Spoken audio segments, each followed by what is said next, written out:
Otxomin, egunon? Egunon. Mil esker behiz itzulirik Ziliportek proposatzen dituen emankizunetarat eta beraz gaur segitzeko abertzaletasunaren historiari buruz hasi duzun hitzaldi zikloa. Mil esker itzulirik kasik urte bat eta erdi hasi dugun hitzaldietarat, ez baina, salatzen dugu. Eta ze pasatzen den egiazki. Eta gaur beraz elkartzen gira kanboko gaztetxean, mil esker kanbo horrek lokala prestaturik. Gaur utzi ginuen azken aldian bigarren gerla mundialan, eta beraz gaur elkartzen gira aipatzeko bigarren gerla mundiala eta gero abertzaletasunaren historian ze pasatu den, eta ikasteko, aipatzeko, eta hala. Zuri, hitza uzten dautzugu, eta batzutan galderak pausatuko ditugu, oharrak, eta hala. Bai, beraz, azken bideoan, gelitu ginen, aipatuz bigarren gerla mundiala eta gero, zegoeretan ziren abertzaleak Euskal Herrian. Aipatu ginen nola EAJ arrunt desegina izan zen, saiatu zen itzultzen edo pusatzen ere aliatuek gerla segidezaten Frankoren kontra ere bai, baina ez zutela lortu eta nola gerla hotza arribatzearekin baterat Mendebaldeko demokraziek egin zuten autua onartzea Frankoren existentzia eta ustea Franko boterean. Eta horrek arrunt uzkur utzi zuen EAJ eta EAJ arrunt apaldu edo hibernazioan sartu zen garai hortan. Eta beraz, garai hortan agertzen da gazte belaunaldi berri bat, eta gazte belaunaldi berri horrek ez du onartzen egoera, frankismoaren diktadura ez du onartzen, egoera aldatu nahi du, ikusten du mundua aldatzen ari dela bere inguruan, eta Espainia egoiten dela, Espainiol estatua egoiten dela hori diktadura baten pean eta arrunt ezin mugitua. Eta beraz, hortakotz, 1952an agertzen da, sortzen da, lehen taldetxo bat, non baditugun gazte batzuk, ikusten dutenak herria ari dela pixkat bere harima galtzen, eta Boris salbatu nahi dutenak, eta sortzen dutenak, beraz, talde berri bat, eta talde hori ekin dituko dutena. Ekin hortan, baditugu taldean zutabe izango diren pertsona batzuk, Jose Luis Enparantza, adibidez, Alvarez Enparantza, Txillardegi ez izenarekin gehiago ezagutua, Iñaki Gaintzaraine, Jose Maria Benito del Valle, Alfonso Irigoyen, Gurutz Antxola, Manu Agirre, Julen Madariaga, besteak beste. Proiektu askipo kolektibo bat da, eta proiektu hortan horien nahikeria da berreskuratzea Euskal Herriaren historia, berreskuratzea Euskal kultura, Euskararen berpizteko ere jendeak bere gana dezan, garrantzia, Euskararen garrantzia azpimarratzen dute, Euskararen ikastea.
Eta emeki talde hori, ekin talde hori garatuko da, jendea bereganatuko du, multso gero eta importanteago bat bilakatuko da, baina beti klandestinitatean, zenta egiten dutena ahunt ilegala da, zenta frankismoak euskara edo euskaltzalea den edo zuen gauza, azkarki borrokatzen du, kartzeratzen, zigortzen, eta egiten du alduen guzia, euskalduna den guzia suntsitzeko. Eta behetz hartuz pixka bat aintzineko bideoetan aipatu Sabinok pausatu oinarriak horiek baztertzen dituzte arrazaren kontzeptu hori, adibidez, baztertzen dute eta kontsizatzen dute euskalduna izaitea, dela euskararen menperatzea eta euskaldun txenditzea edo abertzalea izaitea da, izaitea lotura pertsonal eta kolektibo bat Euskal Herriarena, ez eta jatorri arraza jatorri bat. Bereziki ideia hori garatzen dute, ziren ikusten dute, Frankok plantan ezagri du migrazio politika bat, ego Euskal Herrian, Espainiatik jendea ginarazteko, instalatzerateko Euskal Herrian, esperantza izanez, Euskaldunak disolbatzea, espainolez betez Euskal Herrian. Eta horien ikuspundua da, ezin da hola disolbitu Euskal Herria, zeren etortzen den norbait Euskalduna bilakatzen alda. Horien artean ere, badira Euskaldun berriak deitzen ditugunak, edo jatorriz familiak ez Euskalduna dituztenak, eta hala ere abertzale borrokan inplikatuko direnak. Eta beraz, garatzen dira, eta nahi dute beraktibatu borroka abertzalea. Eta beraz, horrentzat joiten dira EAJaren gana, EAJ da horientzako da eredua, da alderdia borrokatu dena frankismoaren kontra, abertzaletasunaren oinarrian den alderdia da, baduna iraupen bat, klandestinitatean segitzen duena, baduna euskal gobernu bat erbestean dena oraindik, eta beraz, nahi dute EAJ mugiarazi. EAJ jatzari, EAJ mugiarazi. Baina EAJak ezezkoa egiten die. Eta beraz, hartzen duten erabakia da, 1955 goiti, guti gora bera, da sartzea EAJaren egituretan, barnetik EAJ mugiarazteko. Sartuko dira egin bereziki, egi da EAJako gazteriaren adarra. Egin sartuko dira, eta hortik saiatuko dira inarosten alderdi politikoa, eta bereziki imanatzen dutenak erbestean diren politikari horiek.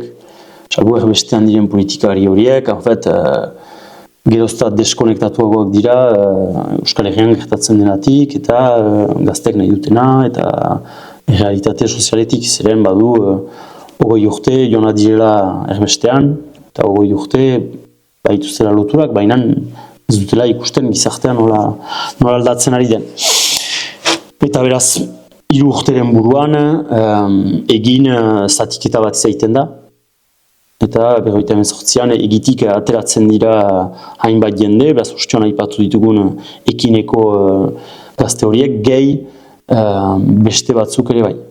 Talde koskor bat ateratzen da egitik, eta deban egiten dute lehen batzar bat, eta debako herrian lehen batzar hortan txiardegik izen bat proposatzen du talde berri horrentzat, talde berri hori izanen da Euskadi eta askatasuna. Eta beraz, horien nahikeria da ekintza batzuen burutzea, ekintzak burutzea, abertzaletasuna berpizteko, eta beraz horien bide propioa egitea beti ala ere izanez nahikeria bat eta esperantza bat EAJ mugiaraziko dutela. Eta beraz, hasten dira egiten ekintza nahiko simbolikoak, astapenen batean, izanen da ikurinen igotzea, pintada batzuk egitea, simbolo frankisten funditzea, eta erakustea herriari, badela zerbait egiten aldera, badela jende nahi duena mugitu, eta aktibatzen aldera jendea, eta gauzak egiten aldirela, nahiz eta diktadura baten pean izan. Horzen Joseba Elosegiren ez edo berantago da? Beraz, Joseba Elosegiren ekintzak kuadro horretan finkatzen ditugu, baina Joseba Elosegi, beraz, eta sekulan egiren, ez du sekulan egiren pausua, Joseba Elosegi beti izan da PNV-ko kide, bukaera arte. Ados. Eta bai... Arte da, gara horretan, baina ez talde horretatik. Ez talde horretatik, Joseba Elosegi, beraz, adibidez bera igoko da Donostiako katedral gainerat ikurin baten altxatzeko, eta gero berantago buruari su emanen dio Frankoren aintzinean Euskadiren askatasuna aldarrikatuz, baina bera iraunen du, sutearen ondotik, bizirik aterako da, eta bizirik aterata ere segituko du EAJ-tan militatzen, baina gara jortan da pixka bat EAJ-tako muturreko kide bat. Erradikala. Erradikala, bai. Eta beraz, oartu behar gira hor, 50. hamarkada bukaera hortan, munduari begiratzen badiogu, girela garai batetan baden alde batetik gerla hotza hasten dena, baina sustuz eragina baduena hemen, da baitugula imperioak, 19. mendeko imperioak ari direnak desegiten. Beziki Frantzia eta Erresuma Batua, beste Europar imperioak ere bai, ari dira emeki horien kolonia guzia galtzen.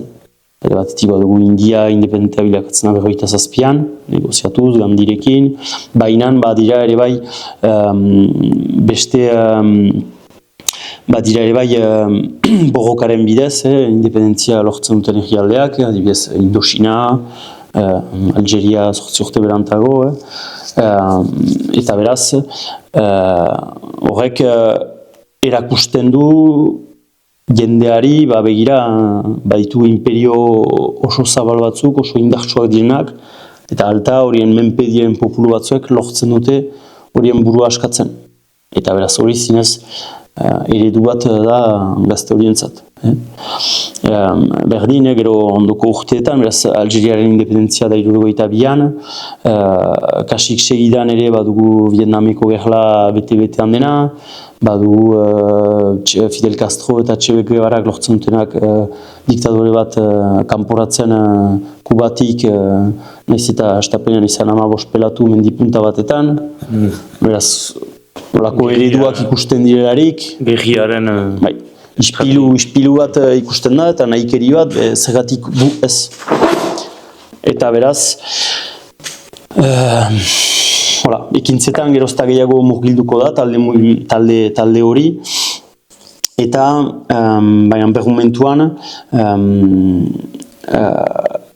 frankistek erantzunen dute. Eta gogorki. Eta frankistek erantzuten dute eta pertsona horiek, militante berri horiek, militante gazte horiek atxilotuko dituzte, kartzelan txartuko dituzte, eta kartzelan hor gertatuko da talka bat gazte abertzale horiek eta ezkerreko mugimenduen artean. Momentuan frankistek zapaltzen dituztelarik abertzale gazte horiek, momentuan Espainol Estatuan badira gerozta greba gehiago, sindikatuak antolatzen direnak, mugimendu sozialistak antolatzen direnak, gerla hotzaren kuadroan ere bai, nahi dutenak frankismoa behera bota, eta nahi dutena egin alduten guzia frankismoa eta kapitalismoa suntsitzeko. Eta azken finean, ditugu represioaren bi talde biktima horiek, kartzelan elkartzen dira. Kartzelan elkar ezagutza egiten dutez, eta ez dira heldu bermunduetatik, langileria eta besteak ikinikoak, ziren jende nahiko ikasiak eta ez langile xumeak. Eta beraz, hala ere, elkartzen dira eta erortzen dira berkartzeletan, presioa bizitzen dute, eta hortik landa etakoek eginen dute analisia berri bat eta kontsidatuko dute hortik landa azken finean askapen nazionala, askapen sozialarekin bat egin behar duela. Eta beraz, bi mugimenduak lotu behar dituztera. Eta 1973an, eta egiten du asamblea berri bat, eta hortik landa, kontsidatuko du bere burua erakunde marxista bat bezala. Marxista eta iraultzaile bezala. Eta beraz, bere ekintzak, izanen da alde batetik beti simbolikoak ikurinaren inguruan, eta bainan gerozta gehiago bideratuko ditu bere ekintzak langile mugimenduaren sustengu bezala. Egan nahi du, eta ikusten dela langile borrokaren bultzatzaile, babesle eta laguntzaile bat bezala. Ez dela bera eramailea, ez dela bera intzindaria, baina dela mugimenduaren laguntzaile bat bezala. Eta hildo beretik, 74ean, beraz badu, 6 urte, sortua dela eta 74ean erabakitzen dute 3. asamblean borroka armatuaren pausua depasatzea. Hortik landa, 74 urtetik landa, eta hasiko da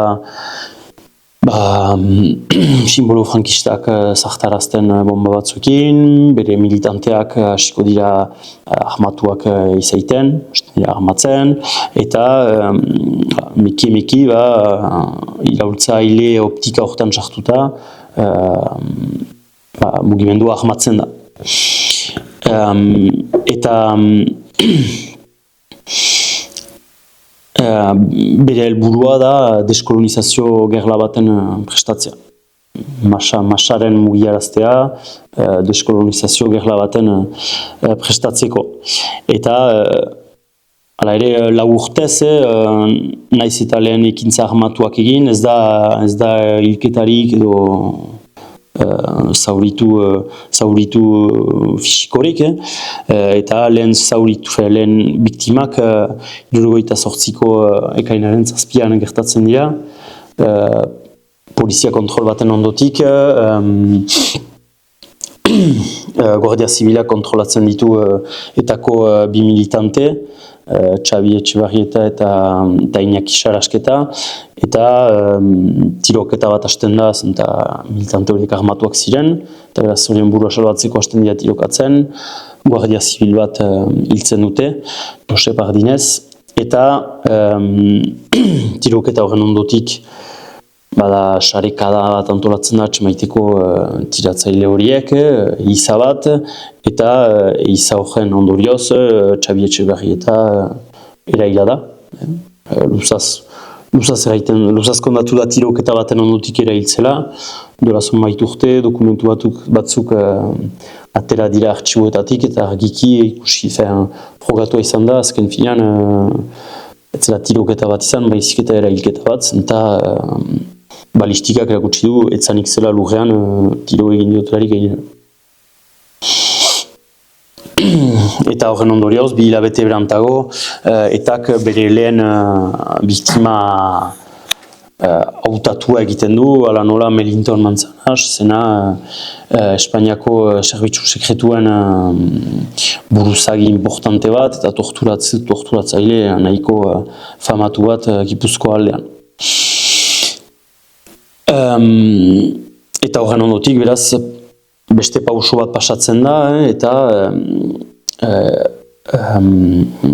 Estatu Espainolak erantzunen du manera oso bortitzean, jendeak milaka atxilotuz, errepresio oso azkar batekin, bada Francis Jorregi berri da soziologo bat, idatzi duena liburu bat, mugimendua abertzaleari buruz, eta berak atera du estimazio bat, eta berak dio 76 artean 1000 pertsonalitarik bat atxilotua izan dela bat egunen gain, pertsona bat egunen gain, Ego Euskal Herrian jada atxilotua izan dela.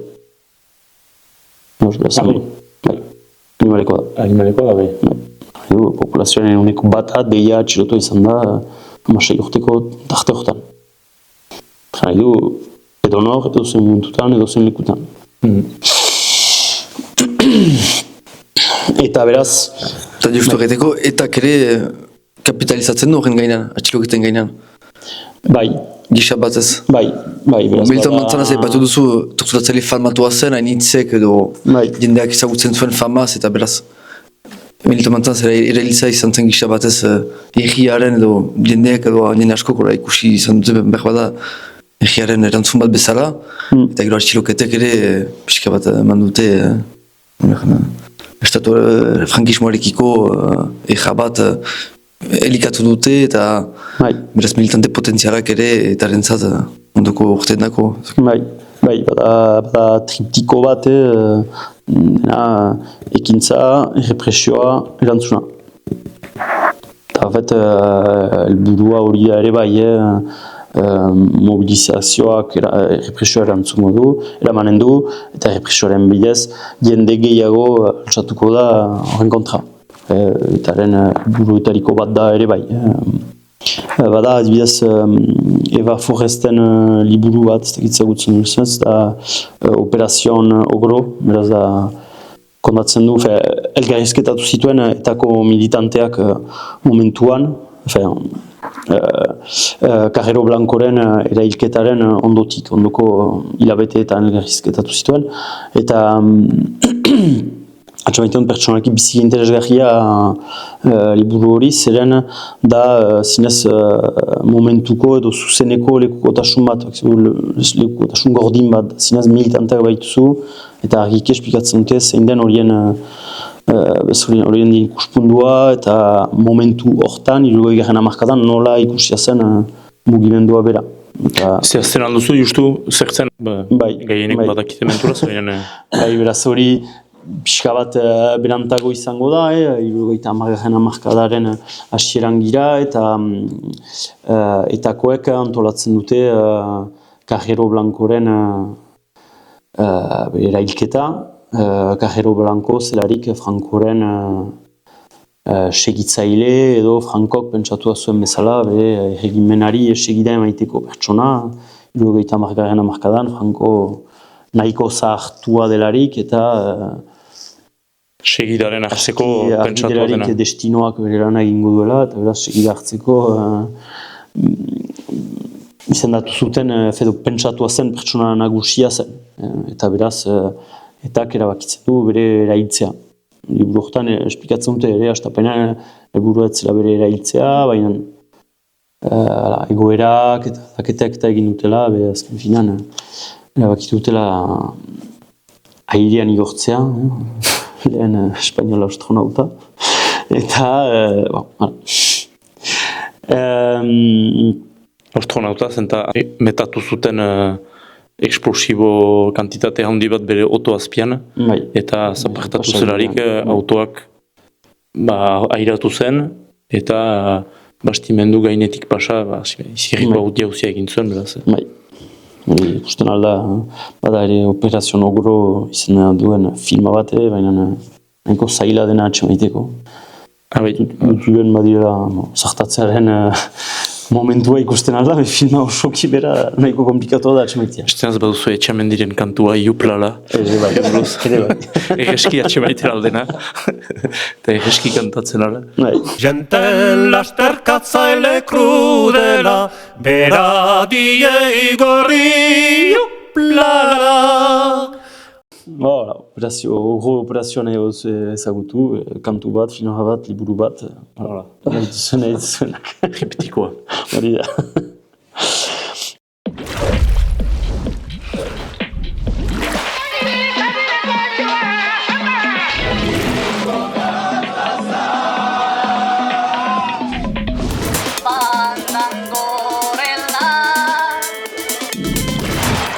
¡Váyanse al carajo, yanquis de mierda!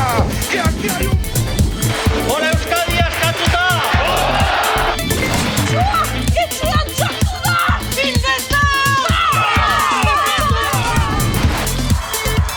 txori bat. C'est moi qui décide s'il faut se lever ou pas. Costa a la costa, libre, alai, zoriontsu! Yupi, Gora Euskadi! Independentzia!